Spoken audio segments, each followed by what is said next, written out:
kulan suubana khiyaarta nala socota meel kasta oo dunida ka joogto Mareykanka waxaa laga dhaawacay 29 askari kadib duqeyn ka dhacday gudaha wadanka Sacuudiga. Tani waa fariin cad oo muujinaysa awoodda Jamhuuriyadda Islaamiga ee Iran in aan wali la burburin isla markaana ay gacantooda gaari karayso meel kasta oo ka mid ah gobolka Bariga Dhexe. Maanta 4 dal oo Carbeed ayaa la weeraray, kuwaas oo haatan dareemaya in mushkilad weyn oo dagaalka ah ay wajahayaan. Israa'iilna hurdada ayaa loo diidan yahay caawa oo gantaalaha dawladda Iran ayaa meel kasta ku dhacaya iyadoo dhawaqa ka diga digniinta gantaalahuna uu meel kasta oo ka baxaya nidaamkaasi laga maqlayo caawa.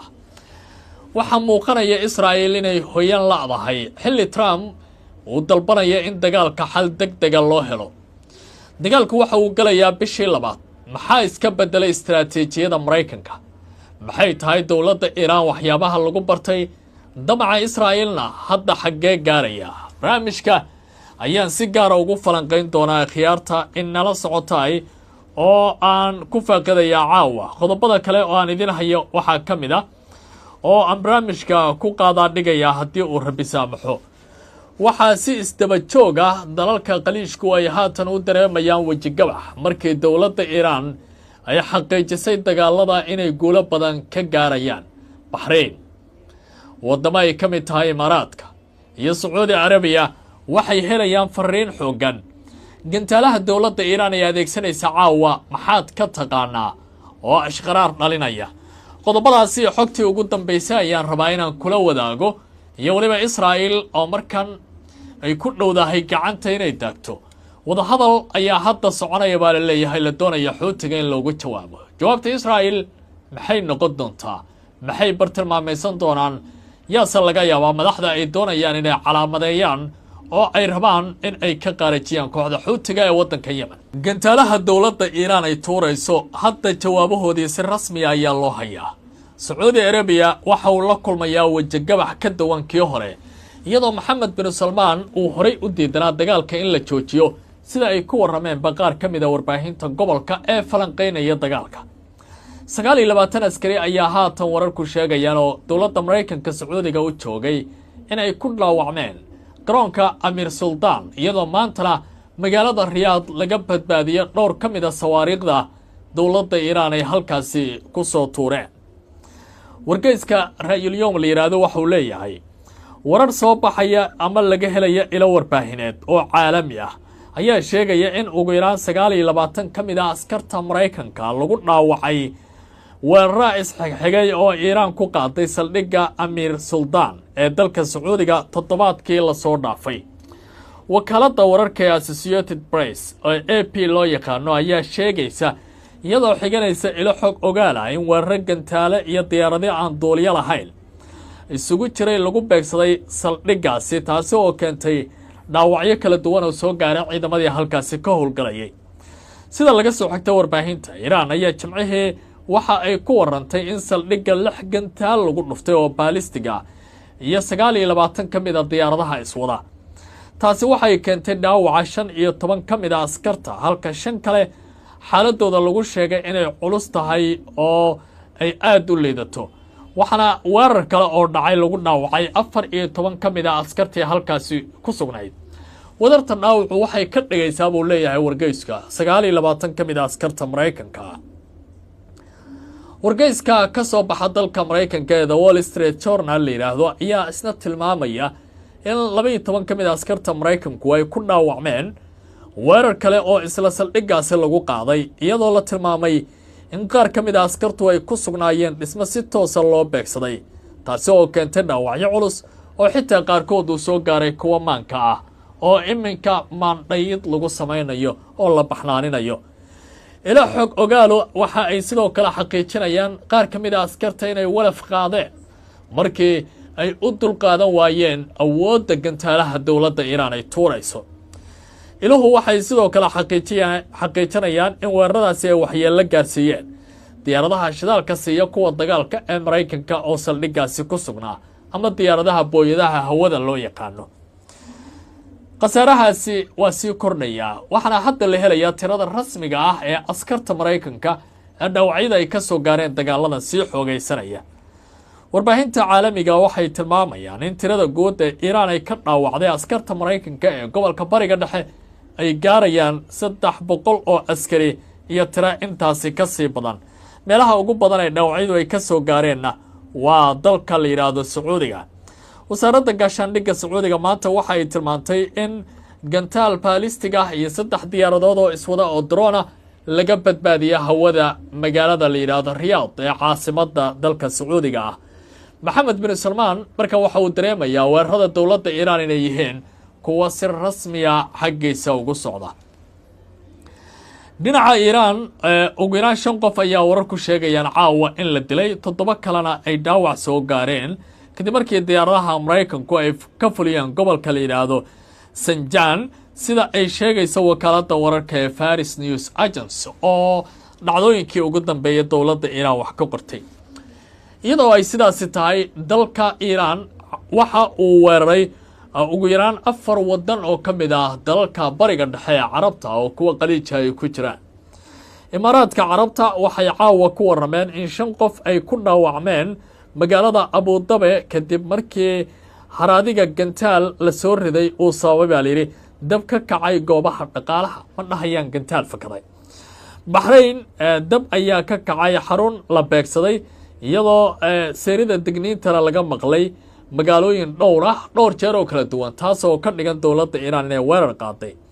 Kuwait waxa la soo riday bay yiraahdeen 6 diyaaradood oo drone 24 saac ee la soo dhaafay.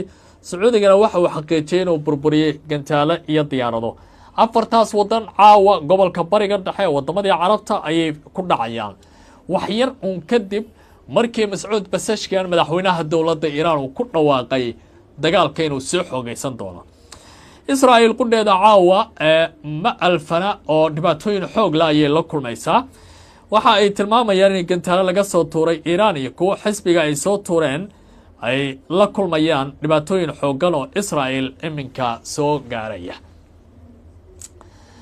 aan eego wararka ugu dambeeya oo telefishinka Al Jazeera hadda banaanka keenay. warbaahinta dowladda Iiraan ayaa ku dhawaaqaysa iyo baraha bulshadaba wararka lagu qorayo qaraxyo waaweyn oo xooggan ayaa laga maqlayaa galbeedka caasimadda Iiraan ee Tehran halkaas oo la leeyahay mowjado ka mid ah gantaale la soo tuuray ayaa ku dhacaya. telefishinka dowladda Iiraan waxa uu hadda qorayaa wax yar ka daqiiqad gantaale ayaa lagu dowladda Iiraan ay tuurtay ayaa ku wajahan dhinaca Israa'iil iyadoo digniinta Israa'iilna hadda ay baxayso dadka leeyahay goobaheena ku sugnaada. war telefishinka Al Jazeera uu qorayo uu ka xiganaya il ka mid ah saraakiisha booliiska Ciraaq waxa uu leeyahay sargaal sare oo Ciraaqiya ayaa la dilay 6 kalena waa la dhaawacay kadib markii xarun amni oo Mosul ku taalay ay ku dhaceen gantaalo loo badinayo dhinaca Iiraan inay ka yimaadeen. sidoo kale wararka la helaya waxay tilmaamayaan in nidaamyada difaaca hawada dowladda Iiraan ay iska caabinayaan duqeymo Israa'iil ay ka sameynayaan halkaasi. afayeen oo hadlay ciidamada Israa'iil ayaa hadda waxa uu leeyahay waxa loo diyaar garoobay weerar celin ay la kulmayaan Xuutiyiinta goor dhow oo dagaalka ku soo biiray. maalmaha soo socda waxaynu burburin doonaa goobaha ay weerarada ka soo qaadaan buu leeyahay sargaalkaasi. hay'adda warbaahinta Israa'iilna waxay leedahay waxa hadda soconaya awaamiir la bixiyo oo ku aadan in loo jawaabo kooxda Xuutiga oo maanta gantaalo cruise ku garaacday dhulka Falastiiniyiinta laga haysta sida ay qeexeenba. wararka kale ee gobolka Bariga Dhexe haddii aan sii eego baarlamaanka dowladda Iiraan ayaa la qorsheynayaa in uu ka fariisto dood xasaasi ah oo caalamku indhaha si weyn ugu hayo. mashruuca faafitaanka hubka nuclearka ee NPT la yiraahdo ayaa laga yaabaa dowladda Tehran in ay ku dhawaaqdo maalmaha soo socda inay isaga baxdo. tan oo dadka qaar ay ku tilmaamayaan marmarsiyo Iiraan ay ku doonayso inay ku dhawaaqdo samaysashada ama haysashada nuclearka taasoo haddii ay dhacdo xaaladdu way keenaya dagaalka gobolka Bariga Dhexe mid mushkiladiisu ay faafi karayso sida qubradu ay leeyihiin. dowladda Iiraan ayaa si rasmi ah u guda gashay doodo culus oo ku saabsan suurtagalnimada inay isaga bixi karaan heshiiska ka hortagga faafidda hubka nuclearka ee NPT la yiraahdo kadib weeraro lagu bartilmaameysaday xarumo nuclear ah ee khilaafka sii kordhaya. wakaalada tasniim ee Iiraan ayaa sheegaysa doodan inay aad u xoogan tahay hadda baarlamankaba u gudubtay.